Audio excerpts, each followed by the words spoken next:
When I work with Peter, when I work with Paolo, when I work with Steven Klein, when I work with Patrick de Marchelier, with Newton, all these people, I have to change some clip on my head because I have to know what kind of woman they love, you know. Right. And that's why I know Peter loved this woman from very natural. He loved the wrinkles, he doesn't like the makeup.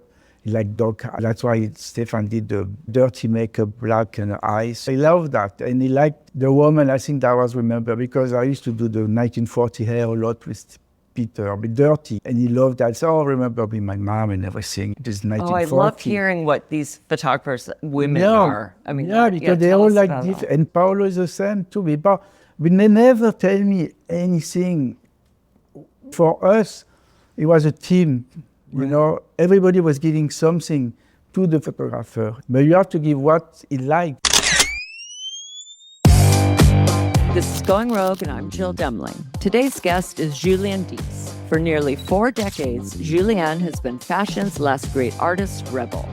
His work has graced the pages of Vogue, shaped the faces of supermodels, and risen to the halls of the Met's Costume Institute, where his sculptural wigs have stood alongside great works of art. John Galliano once described him as part painter, part stylist, part pirate, and even his name nods to that mythology. He chose Dies from the legendary sunken city off the coast of Brittany, a story of mermaids, Vikings, and pirates lost at sea.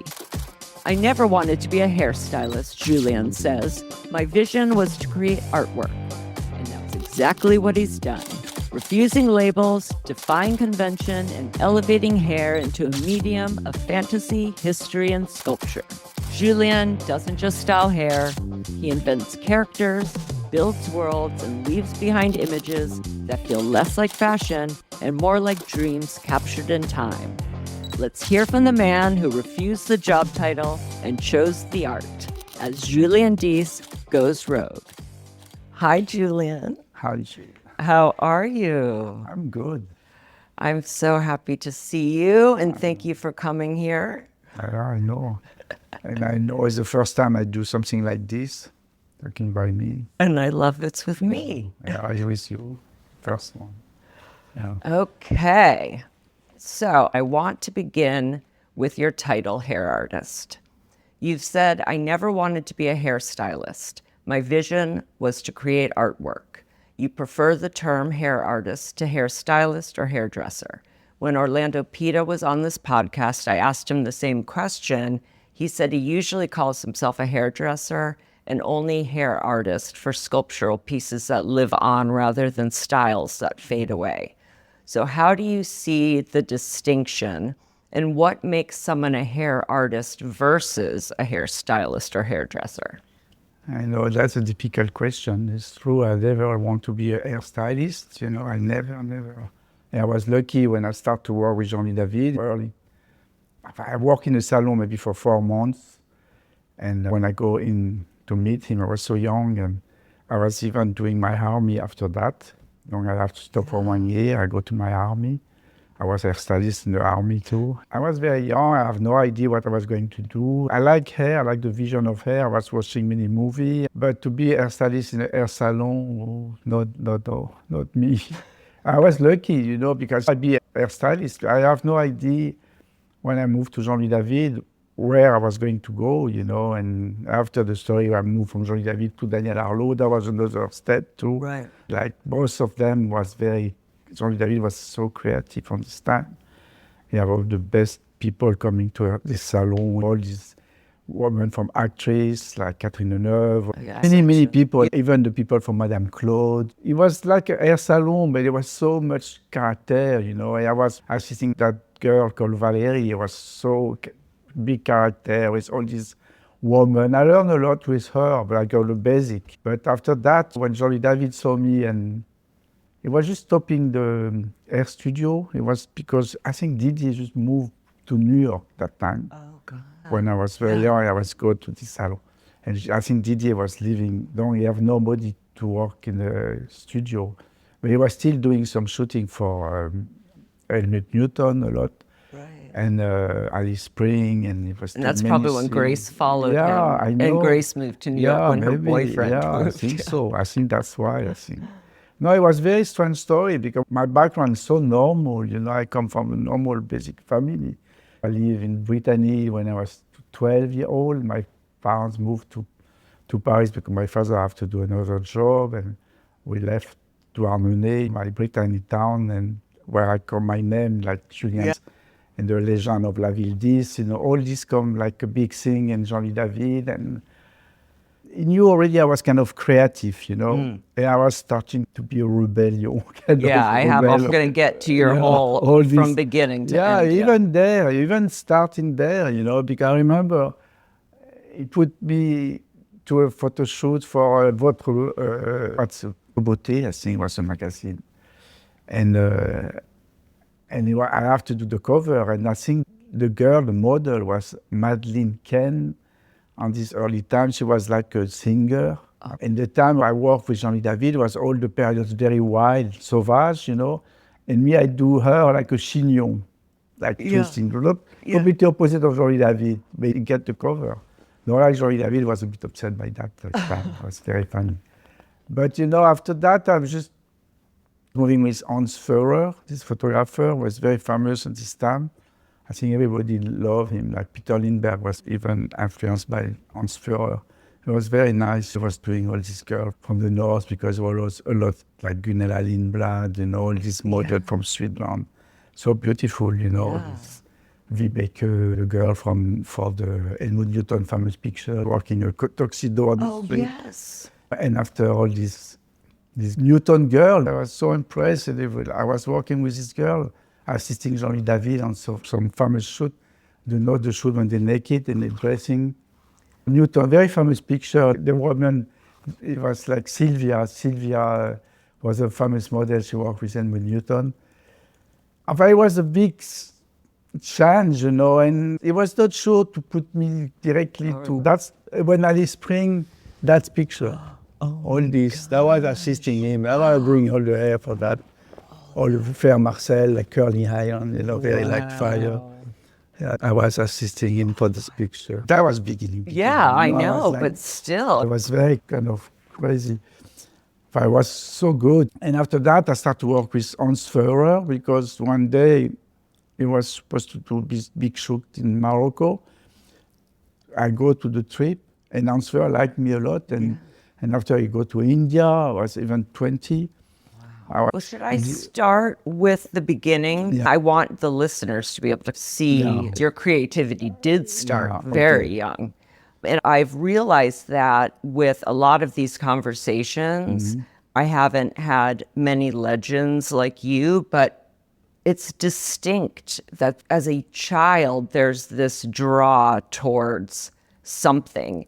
And sometimes people can't explain it. Like someone like Orlando, I mean, it came out of just practicality. They didn't like the barber, so he and his brothers decided to cut their own hair. Yeah. And then he just became fascinated by figuring out how to cut hair so that it was straight. It became this kind of challenge.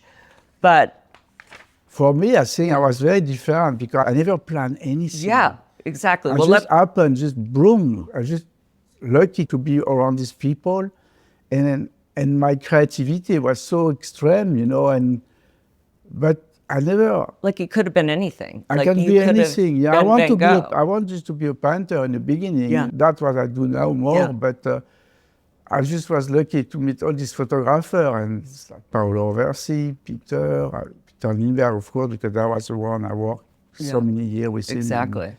All the Linda Evangelista and all this Kristen McMenamy and Nadia Herman, all these girls. Because Nadia Herman, not many people knew that. But I was the first one to ask her to bleach her hair blonde platinum. Oh my gosh, yeah, I have a Peter section. Yeah. But let's tell everyone how it started. Yeah. And this way I can give a little cliff notes so you don't have to. Okay. So rather than go through your whole life story, I'll give the listeners the essential background of your early years. Then we'll jump to the start of your career in hair. Yeah. That sense of being chosen early on is where I want to begin. You grew up in Douarnenez. Douarnenez. In Brittany, it's Yes. right on the end of Brittany. Right, a coastal town. Facing America, Yeah, opposite the ocean, yeah. A coastal town in Brittany until age 12. You described it as full of fishermen and butchers, but also steeped in local mythology that fueled your imagination. You've said that as a child, you didn't like school. You would escape into movies, then spend hours drawing, letting your imagination run wild. From very young, you had the impulse to create. You even had an exhibition of your paintings at 13, held just outside of Paris. You were rebellious, imaginative, and as you've put it, I never wanted to grow up. As a kid, I was a bit difficult. I never wanted to be an adult. You always wore your hair long, except when you were small and it was cut short, which you said you hated. You also took your artist's surname from the mythical city of Ys, said to have been located just off your hometown coast. Legend has it, Ys was one of the most beautiful cities in Europe before it sank into the sea, betrayed by Princess Dao. Princess Dao. Yeah, Dao, who is said to have been turned into a mermaid with long golden tresses. You've said that it was what I dreamt of when I was a kid. All I wanted to do was draw and draw and draw. I didn't like to go to school. That myth later inspired the name of your studio. And you've described your town, I'm going to say your town, this way. Because it's a port, we don't know exactly where we came from. We could be a bit Viking, a bit African, now I know kind of. I'm a bit pirate. Irish, Viking, Yeah, Scottish. Scottish. John Galliano once called you part painter, part stylist, part pirate, which feels exactly right. After your childhood in Brittany and the Navy, where you even cut hair aboard an aircraft carrier, you made your way to Paris and began working for Jean-Louis David's salon. He was the influential French hairdresser who pioneered practical but stylish looks and built a global chain of salons. You became his assistant, and the job gave you rigorous technical skills, but you quickly realized you were searching for something more creative. The real turning point came in your 20s when you met Daniel Harlow, the legendary British hair rebel, who became your mentor and encouraged you to follow instincts over rules. So let's pause here so I can ask a few questions, starting with, how did growing up in a place with such an incredible mythical past shape the way you saw the world?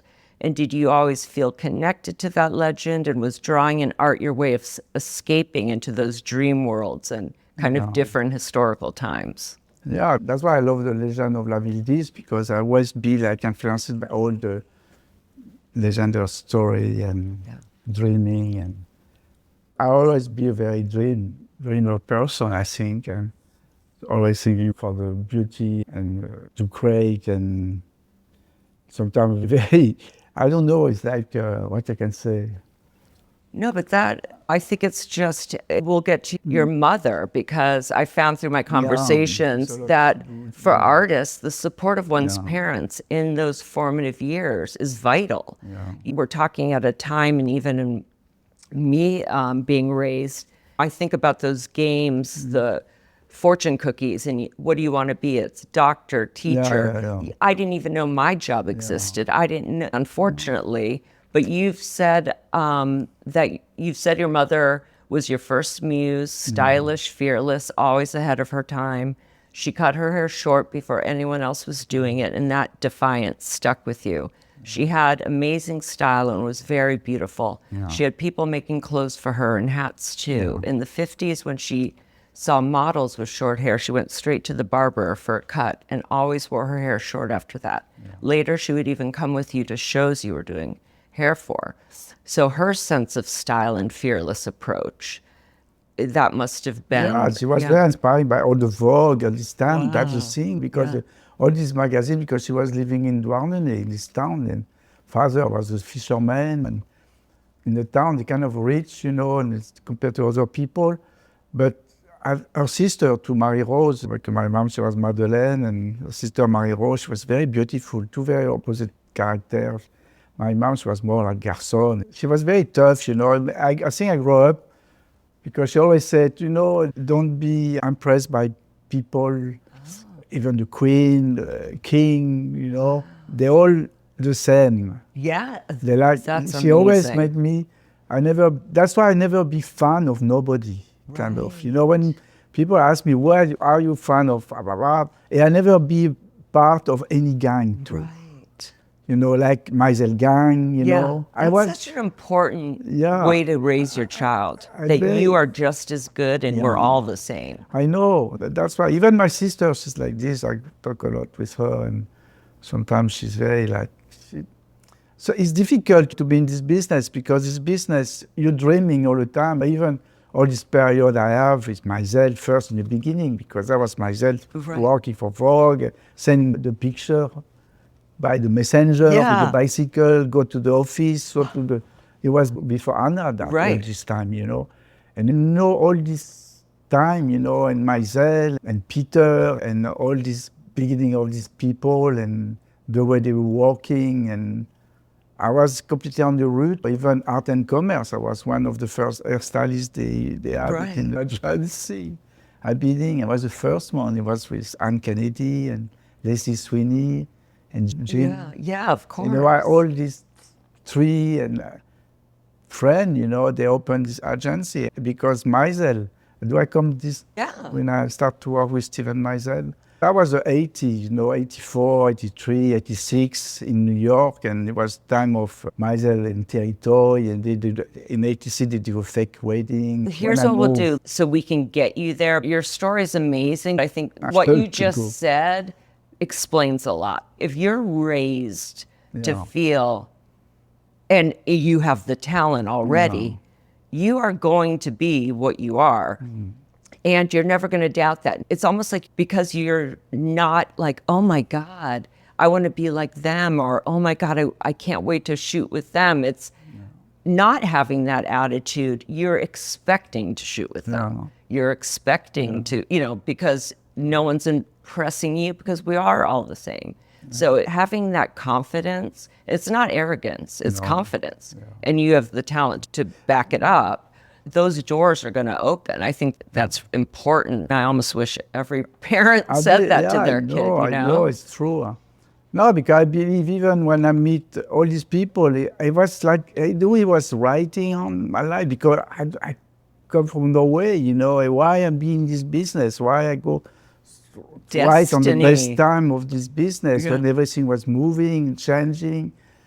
And all the fashion changed too, because before it was the 60s, we were 70s, 80s. And the 80s was a big change in the fashion business, because it was Bruce Weber, all these boys. Is that like the natural, like when natural, it came out? All the natural, no makeup. Yeah, because when Christian was talking about like his pictures would get killed, and Polly would call him and say, you're not supposed to be able to see through the hair. And I was like, what?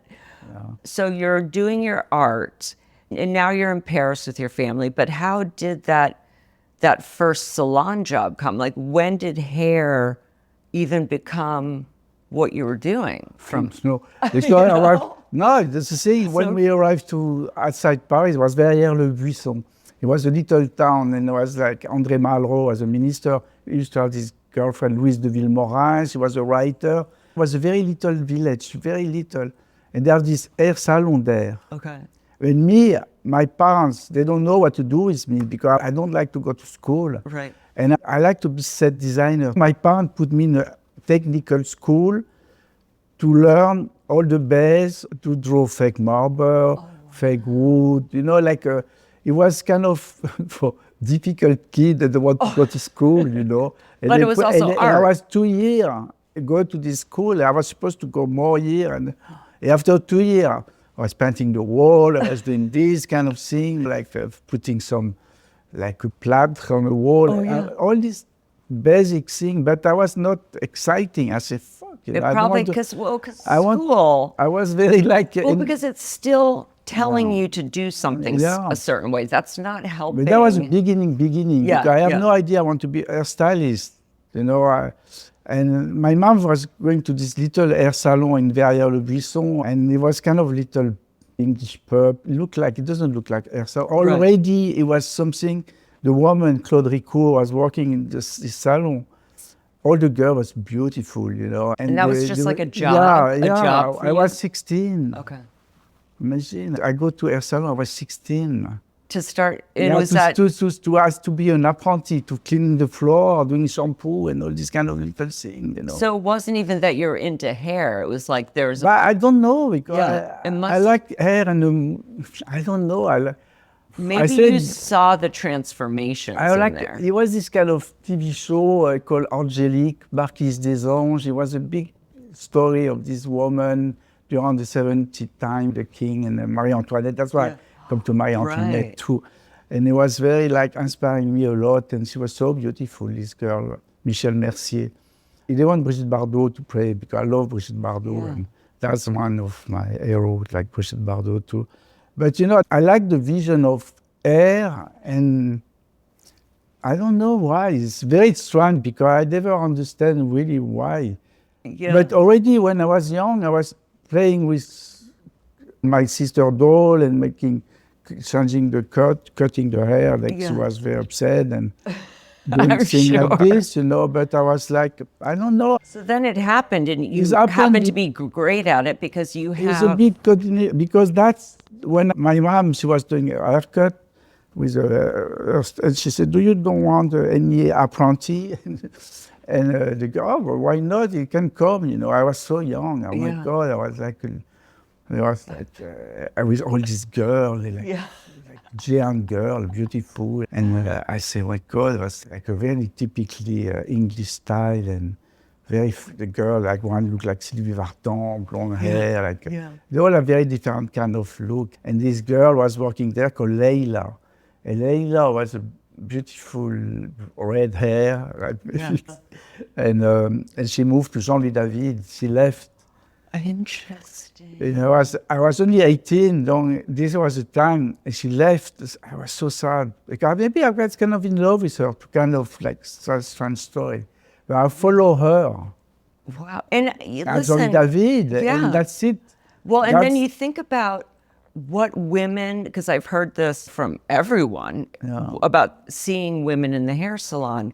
You see the obvious transformation of the hair, but the transformation of the woman from when she walked in to when she walked out, it's pretty powerful. I know. But when you see a salon, people walk in the salon, people talk and talk. They're very close with the woman, Yeah. That's why when I come to Daniel Arlo after Jean-Louis David, Daniel Arlo was more like a rebel. He refused to have, they tip, they give money to the trick. Yeah. He said, this is not good. So he didn't want we it to don't feel want- like a salon. Daniel Arlo was extraordinary. He died a couple of years ago. I worked with Lauren Bracco. You know Lauren Bracco? Oh, the yes. actress. I love Lauren because I know Lauren. Oh, yeah, this so time. she was She married in- with Daniel Arlo. Right. And she have a daughter called Margot with him. Yeah, so with Daniel Harlow, I read you say, I remember at 16 when I visited a hair show in Paris by Daniel Harlow. With Leila, I was with this girl. Oh, he seemed like a rock star on stage. He was more than just a hairdresser, and this opened a window for me to imagine bigger things. But the truth is, I never thought of becoming a hairstylist. And to this day, I don't consider myself one. No. So he became a crucial figure for you in the early 80s. And then you said that when you met him in your 20s, he became a mentor to you and encouraged you to follow your instincts, not the rules. You said, he gave me so much. He was a true rebel, really a genius, a true rock star. So now we get you to With him. Daniel, we're a friend. We have this old rover, driving in Paris with he listened to Roxy music and He must have seen himself. He must have seen himself in you. Yeah, I don't know, but the thing, one guy too was very inspiring. Not inspiring me, but I was shocked. That was the beginning when I was working a lot for Elle magazine. Because Elle and Marie Claire magazine, they were very strong. At Yes, this time. I know. They were fantastic magazine. Yeah. Fantastic editor, like a Yeah, Vogue because too. They all, Christian was talking about Marie Marie Claire. Claire. It was French fantastic. Marie Claire. And I saw this guy. I said, wow, who's that? It was John Sahag. Yes. So he worked And in it the was John salon Sahag. here. Yeah, he was a rock star. Yeah, it was unbelievable, like leather free, like all the girl was kissing him. I said, what is going on here? Like all these periods, The New York hairdressers at that time were huge rock stars. I was so impressed. I said, oh my God. I was impressed with Daniel Arlo and John Sahag, this kind of two people. Jean-Louis David too. Jean-Louis David was different. Jean-Louis was more of a businessman hair salon. It was not like a rock star. I think Daniel Arlo always don't like to be a hairstylist. He was doing all this campaign with, like, Daniel used Laurent Bracco in the campaign, Inès de la Fréjus. So with Jean-Louis, he would be doing shoots. He was so upset I moved too. Oh my God. But they would both be doing shoots as well? They'd have salons and... No, Daniel Arlo, he was not so much. But it was the story of Yannick, because when I started to work in, even doing fashion show, like Yohji Yamamoto, Comme des Garçons in the beginning, Yannick and me and Daniel and John Galliano too, we were like a team, very... And Yannick was working, d'ailleurs, he take Yannick Dis. He still called his name Yannick Dis. People think he's my brother, but he's not my brother. Right. It was a long story by that. But we were very close friends, and Yannick was working for Arlo, and me, I was working for Jean-Louis David. And it was a big shoot for L'Oréal, and it was in Marrakesh, and they need two people. And Answer was the photographer. And though I meet Yannick through that trip, and after I meet Daniel Arlo, finally, from after Yannick. You'd seen him earlier. And Leila was working too at Daniel Arlo because he left. It's a lot big story. Because with Daniel Arlo, we become very friends, We were like Yannick, me, Leila, and Daniel, we like traveling in a car in Paris, listen to music, smoking. When he'd walk out, would people treat him like a star? Like, did people recognize him? Yeah, it was very secret. And Laurent Bracco, you see, so I love Laurent. I still have contact with her, but I don't see her. I want to see her one day because we have so many stories in this time, because she was starting to be an actress this time. She was going to theater, and I was doing her hair for that and everything. But I never stopped, I don't know. I would go, even the writer, François Sagan. François Sagan. What's his name? I took some time to do my interview too, because that was when I was Jean-Louis David. And Donna Jordan, there? I was going to cut François Sagan at her home. Oh my God. And Anna Chegula, Anna Chegula. Yeah, I mean. And I was cutting Anna Chegula, I go to her home, and Donna Jordan was famous. At the time, do you realize when who I was these Jean-Louis David still. But were you like, oh my God? I was even go to Nathalie Delon, Danny was a singer. I was doing her hair at home and everything. It was very weird. But like I say, I'll never be impressed, kind of. Right. They like me, and Danny liked me a lot. Danny, she used to have this club in Paris called L'Aventure. She died too. She was fantastic. I feel like it was a really cool time to be in the hair, because it was like a rock. It really was. New York and Paris. And Paris, I mean, New York, when you see, like, just the stories Christian was telling me about the two salons, Vidal Sassoon's salon and then the Bergdorf. Vidal Sassoon too. It was just fascinating to hear about just who went in there, Jackie O. But Hair Salon was different too. I don't think Hair Salon are the same anymore. Not at all. That's terrible, because people used to go there and talking and have the bigudi, sitting on the scene, reading magazine, looking the Vogue, because Vogue, Marie Claire, all these magazines was so inspiring too. That's why I always said Vogue should be, when people come too much like street, and now it's like the way it is, in the fashion. You see people look the same on the street. That's why when I do story, I like to transform the girl. I like to. That's why Grace, and Felice, and Ben like me, because I like to do something new. Like with Ray, was the same thing too. Each time I was doing her hair for the show, I was trying to do something never exists, know. And I know, and that's a lot of pressure. We're going to get to that. All this period of Arlo and Jean David and John Sahag and Didier moving to New York because he left. Now when we talk with Didier, it was funny because... And Jean David, when I left after that, he was a bit upset for a long time. But you didn't. But- Oh yeah, because you went. But to, I was like, I remember the movie Death in Venice.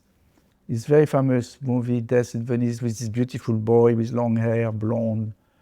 He's like in Venice, and the guy is a beautiful Death, more à Venise in French. Oh. And because when I started Jean David, I have very long hair. I just keep thinking of the No, Death in Venice. John Galliano was very inspiring by this movie too. He did a collection, Death in Venice. The character of the kid, I was looking a lot like him. And this when I was. Oh yeah, let me see. Oh yes. Yeah, and I yes. was looking a lot like this guy. Yes. When I started at Jean David and others, because when I moved, Jean David was doing the couture in Rome, and all the big designers like Valentino, like all these Armani, all these people, and Anna Piaggi was very big character on this time too. And Jean David take me to this trip to go to Rome, to assisting him. And people in the salon say, "Oh, you're going to Rome with Mr. Jean David?" Yeah. Oh. They were kind of jealous, But I don't know, and that's why I meet Nicoletta Santoro. You know the name, Nicoletta Santoro? Yes. She was starting to this business. And we done many stories together, many, like all Meisel in the beginning too, I mean, so many legends, icons came out of that time period. I mean, we're just never gonna. Yeah. Now it's difficult for people, even for model, I think, because even the 90s, the supermodel was kind of normal. Yeah, I know. But all these girls are so beautiful. Funny that no one's really, when you see Peter, Arthur, because I've heard the Arthur Christian story, right? So them meeting and coming up at the same time. And then Meisel is, so between Arthur and then Irving Penn, Mr. Penn and Helmut Newton are already rock stars, but you guys are all coming up together and no one's come to replace any of you. Like all of you still remain. I know it's difficult. I mean, it's pretty wild though, photographers too. Yeah, exactly. I mean, it was Patrick, it was Arthur, it was Mario, Mario. He's like the youngest. Mario was the youngest, yes. Yeah. I mean, Mario was in New York. But it's really interesting, it's so interesting. Because those still remain today. Yeah. I think Anna, sometimes she should know many stories about the background of us. Yes. She doesn't know. She know me. Well, she know me, of course. Of course. But I don't think she realized much. No, that's what I was telling you, is that I don't think doing this has, it's wild, because Christian would say Meisel was his groupie. And it was. The hairdressers and hairstylists of that time were more of superstars than the photographers at that time. Yeah, it's true. Yeah. So I'm interested, though, the people that are working in these salons are doing shoots and campaigns. Yeah. So was there even a hairstylist that would be on shoots that didn't start in the salons? No. I don't think so. I think that's why I said, for me, because Jean David, when he closed the studio, like when Didier left, I think because he doesn't see anybody. That's why I say, for me, hairstylists or makeup artists, when they work in the fashion business, have to have something special. Right. Now they're using hair people, makeup artists, like the hairdresser and the makeup artist, Yes, we like the image, we like the picture, we like the. For me, I always take picture too. That's why I have on my carnet, my Polaroid. Yeah. I always love to take picture. That's why John Galliano, at one time he did a special Vogue for with Karin Rothfeld, and he was designing all the Vogue for this Christmas time. Yeah. And he asked me, Julien, I want you to show yourself, take picture. He offered me a camera for that shoot. I was taking picture all my life. He knew that. Yeah. But I mean, you could do a whole shoot, just you. You could do hair, makeup, styling, and shoot everything. How crazy is that? I that know. You could That's do every position. That's why Karin Rothfeld, she take me for CR Magazine. I did some story for her and everything. Very beautiful story when I look now. But after that, I want to get away. Maybe one day, because I would love to see that, just you and a model, and you do the whole thing. I know, because that's why I love. Then you can control your vision from all sides. I know. That's why I love Penn. For me, Penn is extraordinary photographer, and he was so humble and so nice and so sweet. And I was lucky. The thing is, I remember, I don't know if I started to work with Penn. I think it was with Grace. Yeah, well, let's get you to New York because this is the that story I good. want you to tell. Yeah. So in your own words, it was around 1986 when I arrived in New York, thanks to Steven Meisel. He asked me to attend a meeting with Steven Sprouse, who everyone talks about, and I'm so sad, you know, I know. His life was so short. Yeah. Thanks to Steven Meisel, he asked me to attend a meeting with Steven Sprouse, but I was not supposed to do the hair because Christian, who we've had on, one of the world's leading editorial hairstylists, was already doing it. I think Steven had it all planned for me in his head. It was at a moment when we were all backstage. Model Terry Toy was standing there, and just behind her was another model who was Edie Sedgwick's nephew. Sprouse said, "Hey, Julien, what do you think about the hair?" And I created something on the spot inspired by the Beatles. He decided he wanted me to do a part of the hair for the show. Half of the hairstyles were done by Christian, big, enormous hair, and on the other side, you had mine, all flat and cropped in brown or blonde. It is difficult to explain how I know what would work as the right hair for a show. I just do. It is the same when I work for a shoot. You've said in another interview, it was the beginning of everything. And you've described that time as incredibly creative. We would go into the studio and just create. We didn't know what we were going to do, and nothing was planned before. Now they do meetings before and ask about every detail. I hate working like this. So to everyone listening, and for me, it might have sounded like you clicked your heels, like Dorothy and you were here. But can you just tell us, like, at that point, like, people must have been seeing your work in New York, or something, or hearing about it. Yeah, because I was working a lot this period. Because I was not living in New York this time. I was traveling a lot. So they must have you know, even the Harper's Bazaar, East Tilbury, when I cut Nadia Roman hair and they put Nadia on the cover with Patrick, and Patrick take me cutting her hair. Are you still with Daniel Harlow, or now are you out on your own? I was out. Okay. I was out of like Daniel freelancing, Harlow. doing your completely, own. Yeah, I was like trying to open an agency, like hair makeup in Paris called Atlantis and all this, with Yannick too. But me, I was always they always were technical, and me, I was kind of the artist dreaming, you know, always be like this. So did the industry change a bit? Because Christian talked about when he got fired, that freelance thing wasn't really a thing at first. You kind of had to, you were hired through a salon, but then... But you have your name in the magazine, you know, you never have... It was always Jean-Louis David first. It was always Daniel Harlow. And after one time, I got Julien for Daniel Harlow. So then the industry starts changing, and people are on their own, this whole kind of freelance. You can be doing now clients. Starting some makeup artists start to... But Kevin Aucoin was the beginning too, and François Nars. Yes. François Nars, I know François for so long, you know. In the beginning, we were doing L'Oréal together, you know, like some boring job, you know, and we have to... But I was not making any money because I was working so much for L'Oréal.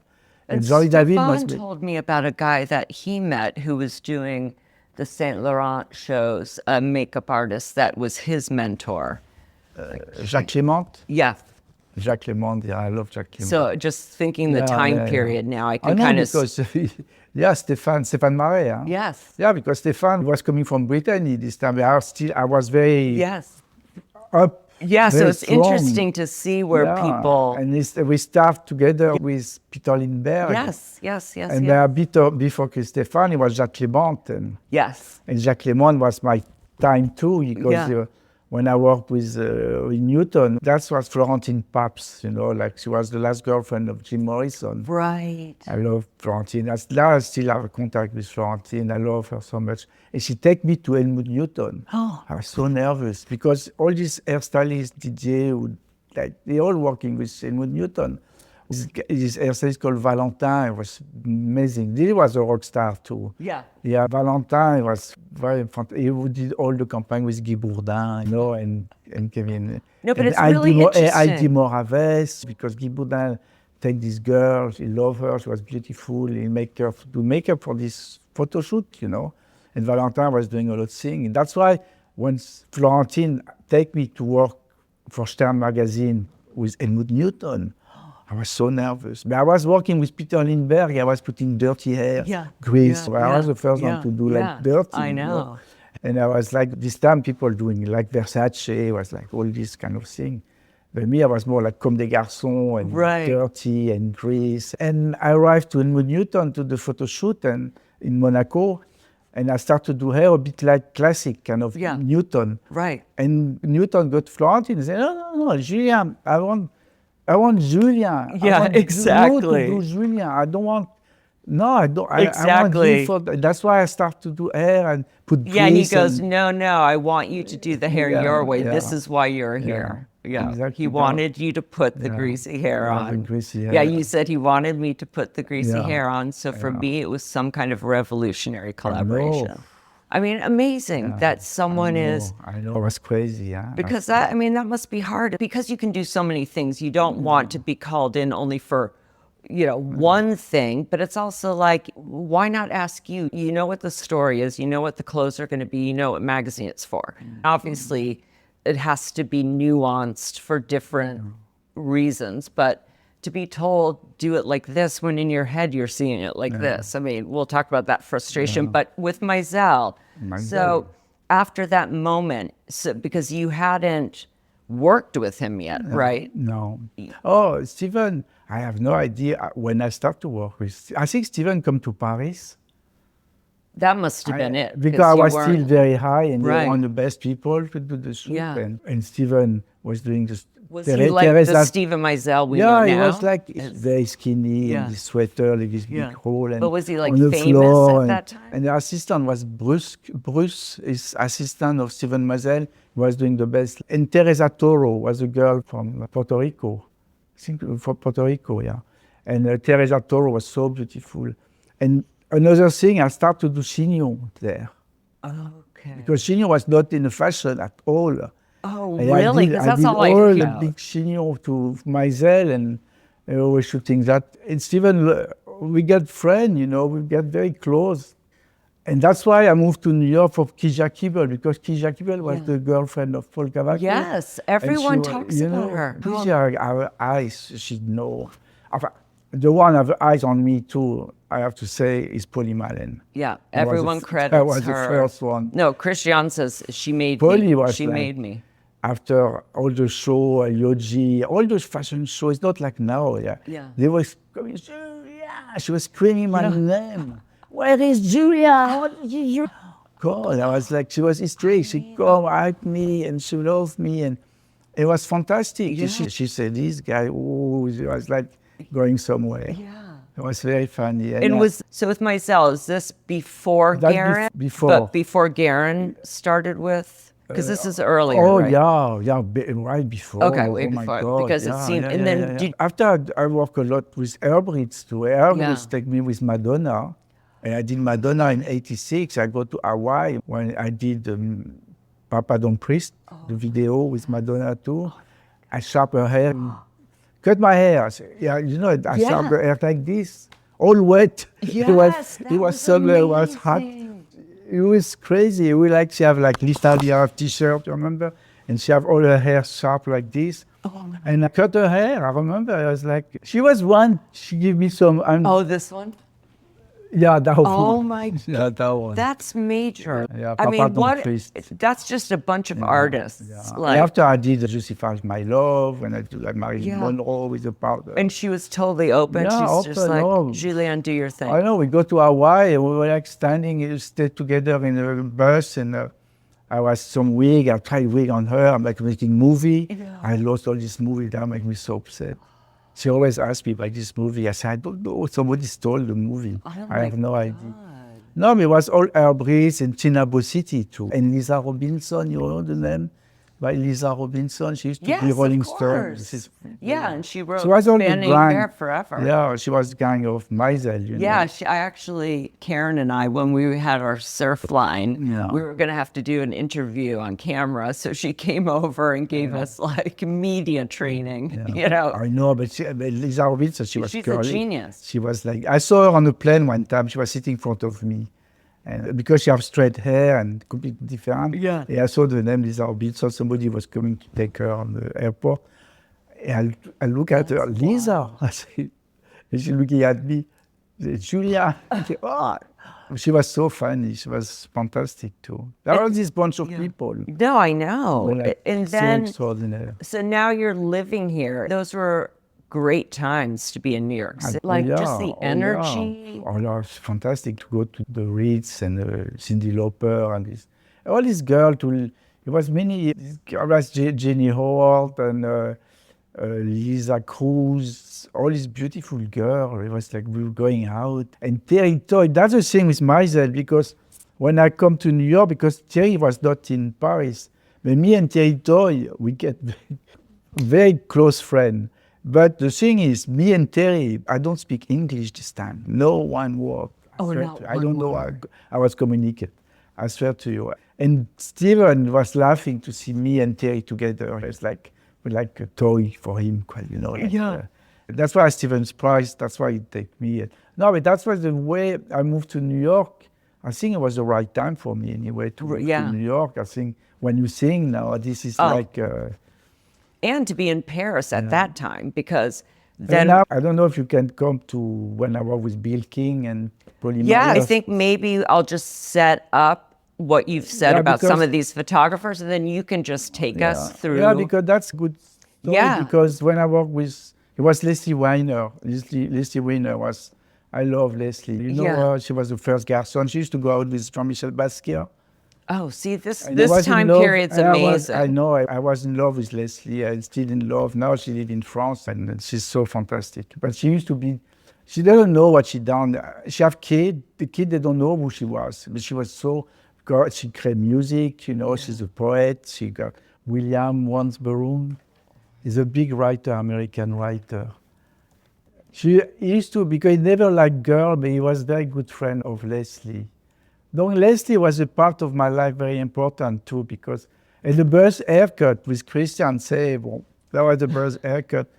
It was very, I think we both on the same direction this time because he was buzzing the hair. Yeah, but you guys are so different. Yeah. But I'm just going to read what you've said about some of these photographers. Then you can just, I would love to know anything and everything about that time period. Mm-hmm. So you've collaborated with amazing photographers over the year. I'll start with some things you've said yourself. I think this ability I have is a blessing from God. Where this creativity comes from is a mystery even to me. I was born with this energy. The result is also because of working with other people who are truly creative and inspiring. You also said, when I'm given freedom, I'm very good. This is why fashion today appeals to so many young people, because the previous 2 decades were filled with ideas from professionals who gave it their all and worked very hard and collectively as team members. Mm-hmm. Elsewhere, you've said, when real visionaries work together, magic happens. And my collaborations with photographers are about teamwork. It's not just me and the photographer. There's also the stylist, the makeup artist. It's like we're a family. Mm-hmm. So this theme of teamwork, trust, and respect is something every artist I've talked to on the podcast, even when it comes down to Gucci Westman saying, Guerin said to Madonna, please behave, let her do your makeup. And he made sure he did his hair and left enough time for her to do her makeup. It's all of those things, right? If makeup's going last or whatnot. And Gucci said that Mario, once she was out of hair, would be like, let's start. It's being aware that the picture takes everyone. So here are some things you've said about specific legends. Peter Lindbergh, you said, Peter liked an extremely raw aesthetic. That's why I started putting grease in models' hair to give them that natural look. Together, we introduced that natural look into photography at a time when it wasn't the easiest style to pull off. You pointed out that the hair we used to do back in the 80s and 90s with Lindbergh, the simple ponytail, has become the norm for women today. Back then, it was only big, big hair. Lindbergh himself said, Julien was very important in first defining what I wanted to achieve in images. Paolo Reverse. With Paolo, our work focused more on dreams and poetry. I've been something of a chameleon. I always did things my own way. No one ever forced me to do anything. I was lucky to have that freedom from the start and that it has continued. Mr. Penn, when we worked on a picture, it was like creating a painting. Every detail was important. Helmut Newton, we spoke about, he wanted you to do his hair. So this is just a good setup so that everyone listening kind of knows your relationship with these masters, because it's all going to be kind of in this time. Yeah, that's a freedom. That's why I always say, when you don't have freedom, it block me. But anyway, I don't know. That's how you say God give me some power. Sometimes when I was working with Penn, when I have to do something very special, I always say, please God.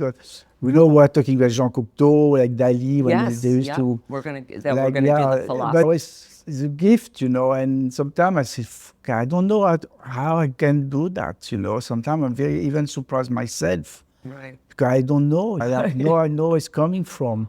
And that's why I think people like me too. That's why when I work with Mr. Penn, when they're coming in the studio and they see an assistant, they say, okay, we have to prepare a table for Julien, because this time I have big bags, like full of wig, full of material. Like I have the painting and clay, and we don't know where we're going, and we create.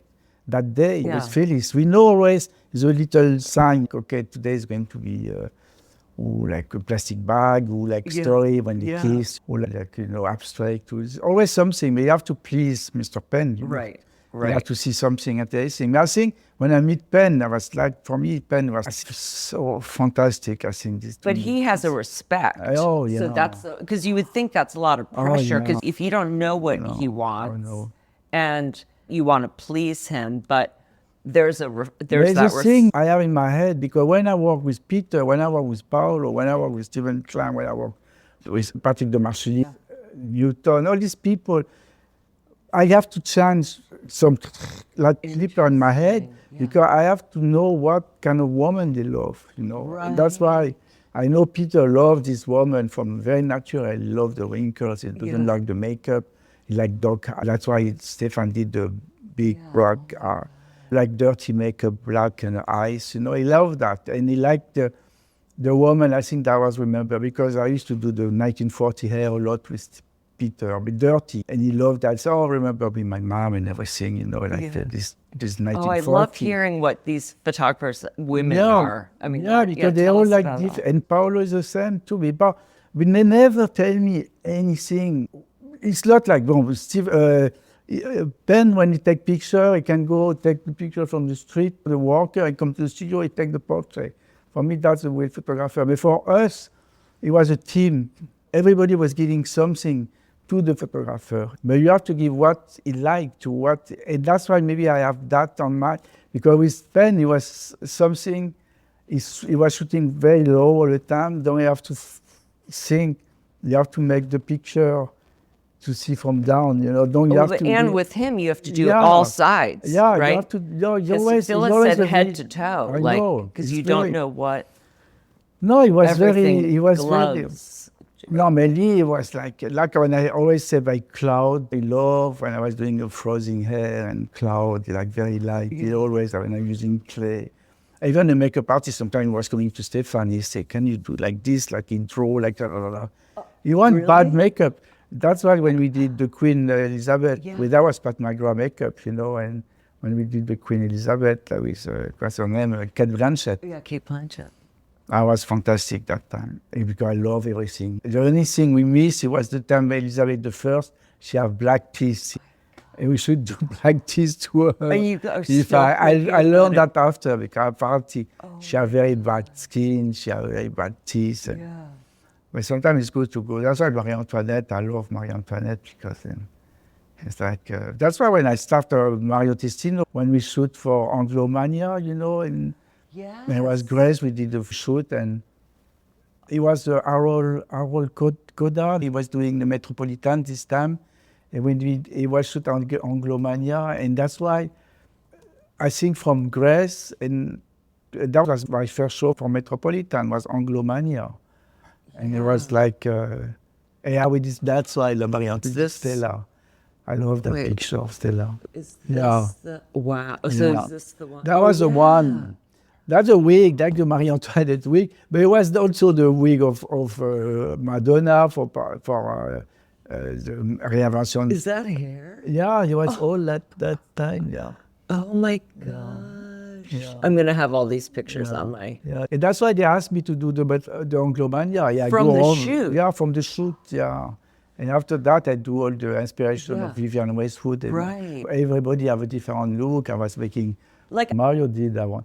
He posted that picture the other day. I said, fuck, I remember that. But after when I crave for the Met, I go over the crazy. Yeah. So what's Mario's hair? Because I feel like he never has a setup shot. No, Mario was more like... It has to move or something. I don't know. I did all this story I did with Natalia, and we go with Tony Goodman. Mario, we did China with Tony Goodman.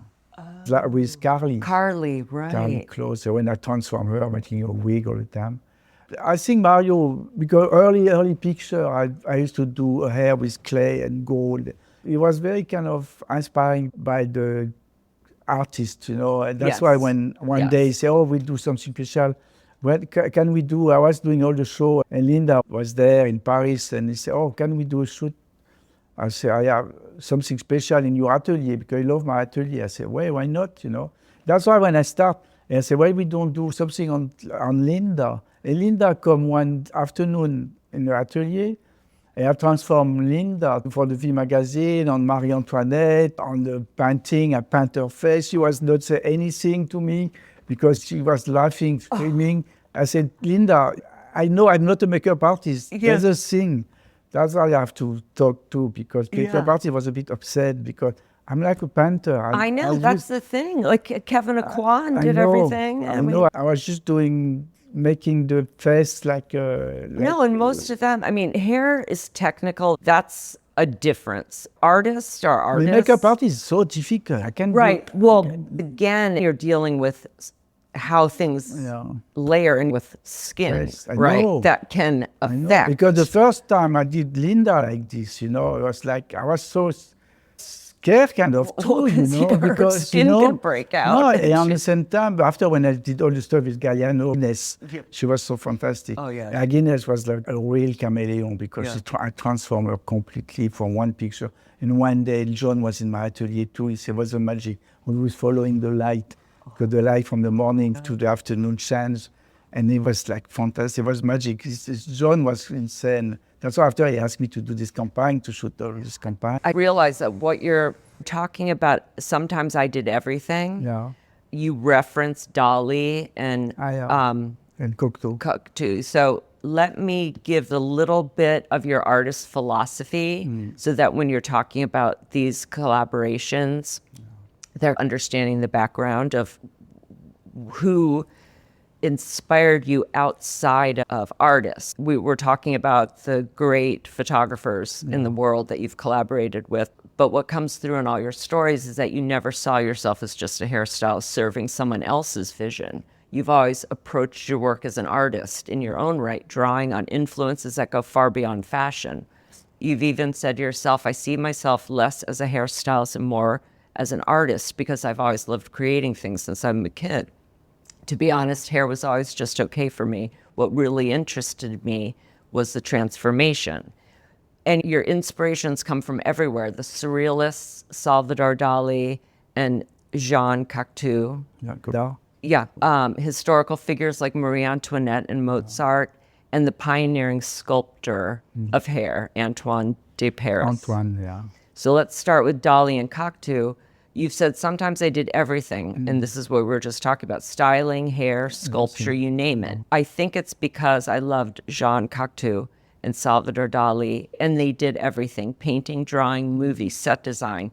I've never been good at explaining myself in words. I'm not a good talker, so painting and drawing are how I express myself. And about Cocteau, you've said the way he lived, his movies and paintings, incredible.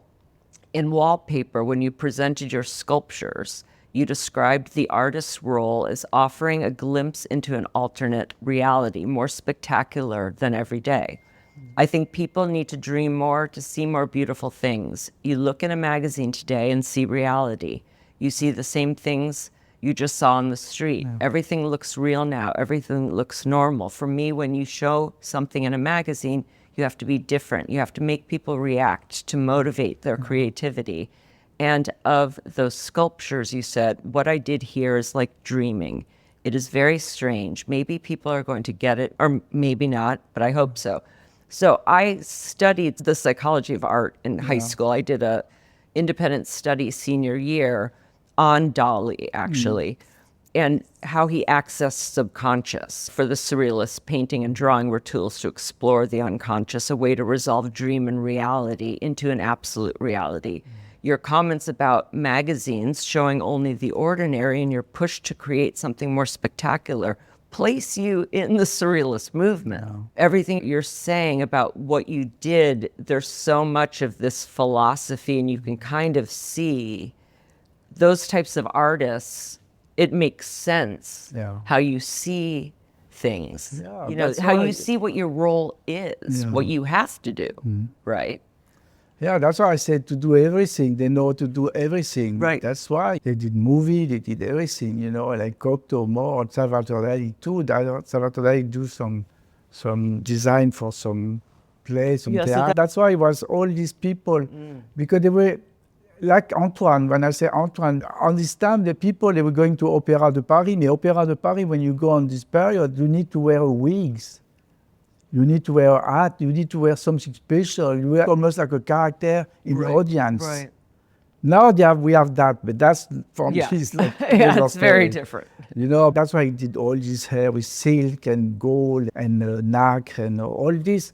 I was inspired by him, but I never want to copy him. I just realized that one day. I said, shit, you know, I'm a bit like, because we don't know the reality of the time. Now we see, maybe we're going to say 2025, the woman wear part in the middle, long hair and makeup, you know. Right. And more like plastic chirurgy now, like a big mouse and all this kind of thing. Right.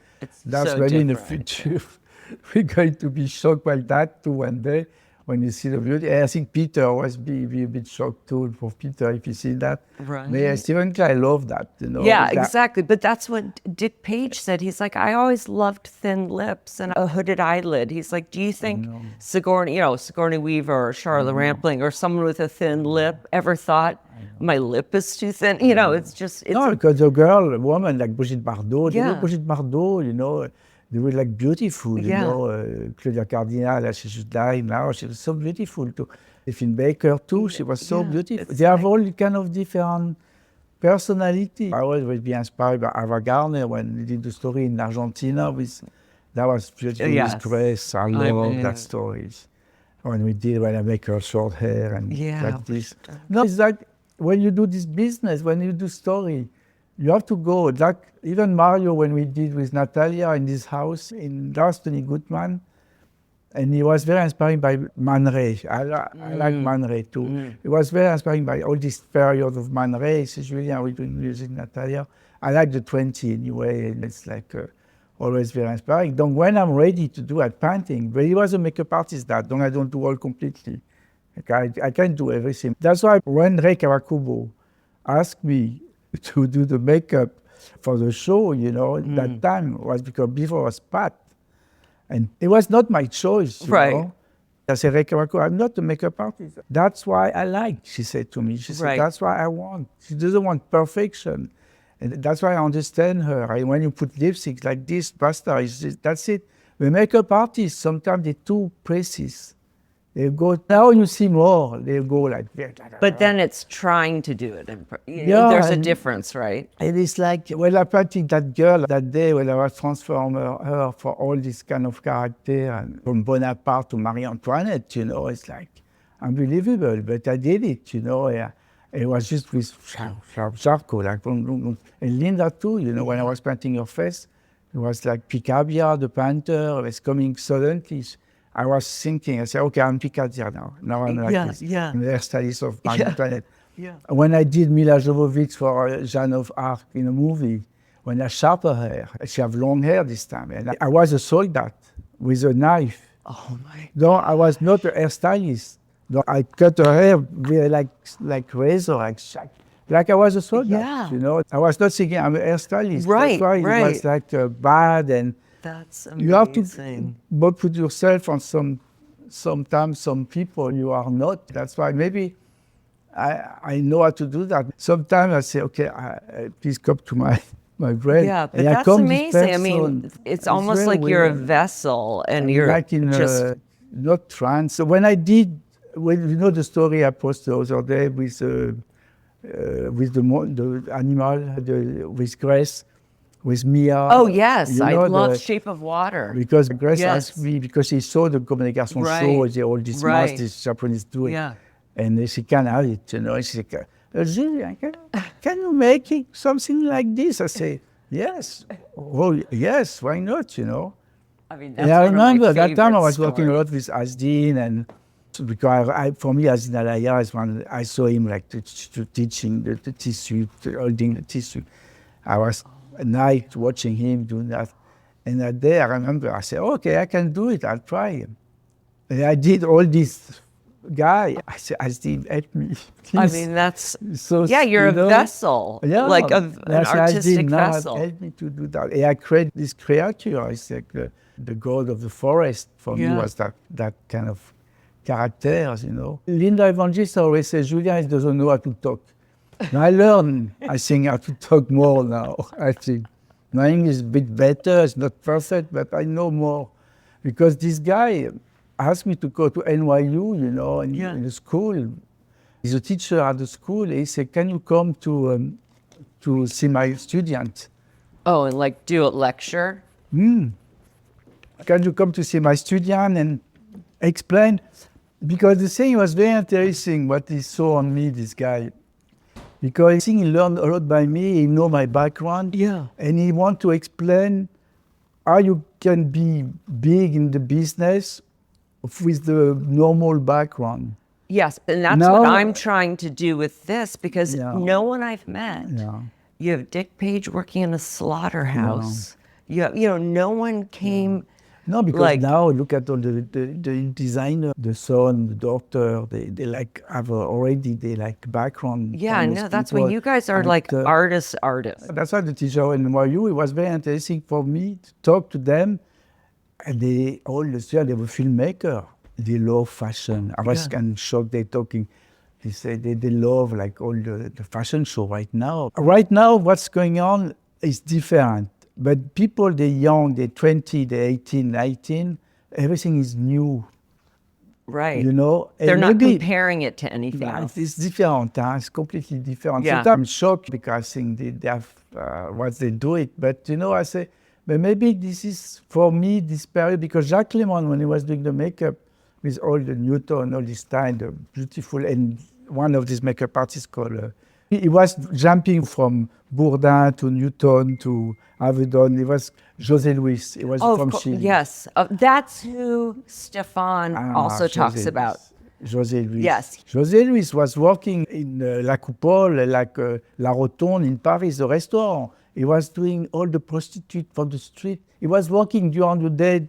Yeah. Avedon, Guy Bourdin, all these photographers. Yeah. And during all night, it was so funny. He was doing all the makeup, all these prostitutes. Oh my God. It was so funny. He was telling story. Yeah, and But I try to look him up, and there's not a lot. No, not a lot. I It's just saw wild. somebody from his family on Instagram a couple of months ago. I find because some grandson, I don't know, it's very like, they have no idea who was José Luis. They just realized now. Yeah, what there's he really not a lot. And But same Jacques with, Lemon is the same. Jacques Lemon, but I understand him now because I'm in a part of the same age of Jacques Lemon on this time. Because he was every day going to Coco Chanel and at the Ritz doing his makeup. Every day he was going before she died. And he was like doing his makeup. I said, Jacques, why you don't do a book? Write your story. And he said, no, I can't. This is too many personal things. Oh. He disappeared. He left. I don't know if he's still alive. I hope so. I'm sure he's happy. But me, it's kind of opposite because now I want to tell my story to people quite. Yes. Because I think it can be interesting. And these people at the NYU and the student, oh my God, it was so exciting. You know, we do projection of picture and he'll care like my assistant, you know, he's take care of all the archive and everything now. Well, And this is one interesting thing because I just found some hairdressers that came out of Christian's interview just from this time period. Mr. Kenneth, who had a salon here. I know. Paul Mitchell. I know because one is very good this time, two hairstylists. It was the guy who worked a lot with Verushka. I love Verushka. And, Was that Paul McGregor? He mentions Ara Gallant. Ara Gallant. Yeah, so that was the one. He's another one that not a lot about, but had a unfortunate end of his life. But he's one. Was fantastic. Yes, it says in the 60s he started working for Vogue, was the first hairstylist to get paid to solely style hair by a magazine. He also worked with many supermodels, Twiggy, Shrimpton, Verushka, Margot Hemingway, he was Penelope fantastic. Tree. His notable collaborations with Avedon in 1968 of Twiggy with the flying hair. Yeah. So this one, I should don't forget him because he was fantastic. Verushka was like, when I first meet Verushka, oh my God, she was so impressed. The one time we did with Tim Walker, we did a campaign for Stargate. Oh, yeah. It was all the concept on Verushka. Verushka was booked for the shoot. And I did all the grade around her floor, the picture like this. Oh, she's fantastic, Verushka. I just finished with your philosophy so that when you talk again about Marie Antoinette, at least they have some background. You've talked about how history plays such a significant role in what you do in your love of period hair. You've said the 1700s to 1800s were vividly in my head as the starting point before I applied the process of building the base of what I wanted to achieve when women had this kind of head, like Josephine's, the empire cut. Women back then were always beautiful, the way they wore their hair and how that was finished. The result looked almost like a sculpture. This is why my references are mostly historical. You've also said there was inspiring beauty in everything. One's coiffure was of the utmost importance, and people wore incredible wigs, like hats of hair. And about that period hair, I love period hair. La cocotte. La cocotte. Cocotte is like the woman in Paris, like kind of Galliano I love this time, like a brassage, the woman, they're like prostitutes. So la ballet rouge. Like ballet, Moulin Rouge. All this kind of cocotte, like what John loved too. When I come back with John, it was 2007, I think, when it was Steven Robinson was still alive. Right. And they remember what we done together in the beginning, because that was the beginning, John. I was going to London, nobody knew who he was. And when I did all the Josephine, the cross and this souvenir girl, Kate Moss ran and everything. I mean, on the stage. That was like going to theater. Yeah. I know, but that's why I was said people need to dream. When you don't want to go to see only the clothes working like this and with no look, no emotion. Into the space. Yeah, about Marie Antoinette, you've revisited Marie Antoinette's hairstyles many times, even using them on Madonna. Yeah. And you've said Mozart, his eccentric life, his hair, has also been a recurring inspiration. Yeah. You've even gone so far as to say you often feel like a reincarnation from the 17th or 18th century, which you have to be, because it's more than just what you're doing. I think you have the ability to live in a space. That's why I think you can channel it, because it's almost like you're being taken over by. I know. Yes, that's what I think it is. Sometimes I have a feeling I'll be living in this time. That's why I like everything old, everything. But I mean, there's a whole theory. We won't get into it, but there is a theory of reincarnation. It's discussed. And then I was going to say, in the world of hair itself, you've singled out one true influence, Antoine de Paris, the Polish hairdresser who became the world's first celebrity hairdresser, with clients including Coco Chanel, Greta Garbo, Eleanor Roosevelt, and Brigitte Bardot. You've said Antoine inspires you at the same level as Marie Antoinette. He's been hailed as an iconoclast for creating otherworldly sculptural hairstyles and for shaping hair into radical new forms. That's a clear parallel to you. You've also been called more of a sculptor than a hairdresser. His inventive use of materials is a legacy you've continued, working with everything from wigs to metallic scrub pads to construct creation. Yeah. And it's funny because it's not like yes, it's an inspiration. Some people look outside and be drawn to one tree. It's almost just where you're drawn to, and you don't know why. And it's just something of a feeling of.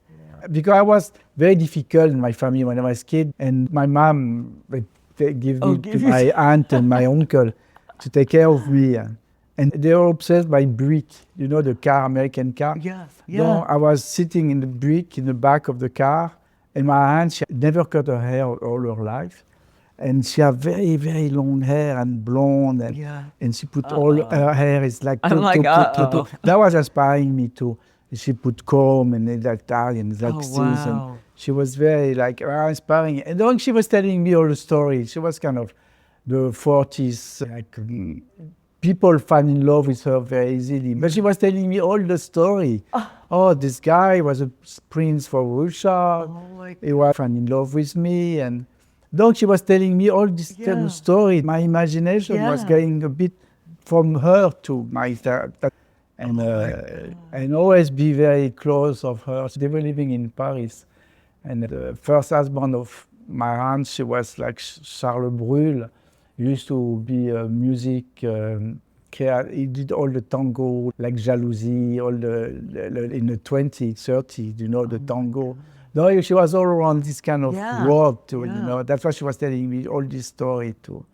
I talk by her, but not so much sometimes. It's very weird because it's good I talk to you by her, because I was difficult. When I was with them, I was the gentle kid, you know. Right. Like I said, I don't want to cut my hair this time, but this period, you know, it was like always. Like well, it's funny because that romantic side of you, it's obvious that you and Grace would. Well, how did you even start? How did that collaboration work? Because you two, in your stories, are kind of, I mean, the way she would fantasize and imagine being so far away, an island off an island, and wait for her British Vogue and just dream and dream and dream, you know. It's a similar... Yeah, it's very similar. That's why I think I was made to be an artist. I want to go to Beaux-Arts anyway. Before I was going to do this school, my father said no, because it was bad for him to go to Beaux-Arts, people dramatic, He didn't want me to go to Beaux-Arts. I really want to go to Beaux-Arts, but he said no. That's why I was a bit frustrated, but at the same time, I come to the world I like in ways, because all through these people, Grace and all this story and we did. And I mean, I know, it's amazing stories. I think all these people, all my child put in my brain, but I think I was something special too. And sometimes I don't know who I am, kind of. Sometimes, you know, I say it's a bit different. I try to explain to people. Sometimes I was thinking people sing like me, but it's not. It's wrong. Right, you know? right. Sometimes I was disappointed by some people too, of course. But this time, when I always say I was be on the train and never stop, you know, I was walking. When I was Jean David, I was walking every day, even Christmas time, Easter's time. I never stop. I was going for Vogue to do shooting in Iran, Liban, you know, like... I know, I don't know how I did so many things, you know, like, because before I start to be who I am now, and now, before, but I was lucky. I don't know, it's lucky, what is the word for that? It was supposed to be happening, I think. You know? I definitely, and thank God you came at that time, because but it's difficult. You wouldn't have had, it would have just been such a letdown. You would have moved into a different art. But like when I think about even just looking at stories just during my time, the American Vogue work, obviously it's with Grace and Annie. Some of my favorites, the Little Red Riding Hood, the Matt and Marcus with Natalia. I just love that. I love the color. I can look at that. I love that story. Yeah, I love that story. But Marcus is Hispanic. I never talk about them because they're very strong. They're very talented. Yeah. Tim Walker, I love. Yes, exactly. Phyllis made me work with Tim because after we were working less with Penn, and she found on him kind of pen. But after it changed, because it became more like digital. But in the beginning, it was film. Yeah, exactly. And it was fantastic. Yeah. When I transformed the girl and... And he has that dreamlike, oh yeah, that fantasy that kind of world. Dali too, you know. We worked together. We did so many beautiful stories with Tilda and a lot with Phyllis. It was fantastic time with him. The Saoirse Ronan shoot with Meisel. Saoirse, Grace, and Steven Meisel. Yeah. Steven Meisel, I was thinking I was going to work again with him. I love Steven. For me, I think he's one of the creative person, but I think it shows a different... We were very connected. Very sad when I stopped to work with Steven. Because it's like Rekawakubo too, you know, this kind of person I very like. Because I think Steven, we were very good together. Yeah. After when I was with Karl Lagerfeld, he was not really a photographer, but he loved fantasy, you know. We did so many crazy things like Marie Antoinette, the Maurice Cotton, it's all this. We did so many inspiring pictures. Now I look at this picture because I give you so many prints. I have so many prints of Karl. With Nadia, we did her like a Sissi Imperatrice, you know, here from Austria. I have to have you listen just because I have Karen and Grace talking about the Puff Daddy shoot. Which I was in the kitchen. The kitchen was behind her shooting. Yeah, because you were the kitchen with the anti. And the picture, right? The little sort of anteroom off the kitchen. It was totally dark and smelly and awful. And we had to do hair and makeup there. I happened, I think turned 3 dark candle, or did we have energy? I can't remember. It was dark. I guess we had Julien. And there we are, and we had finally got Kate to get to the place. She was drunk. My assistant Tina was drunk. And they talk about how the party had started. Yeah.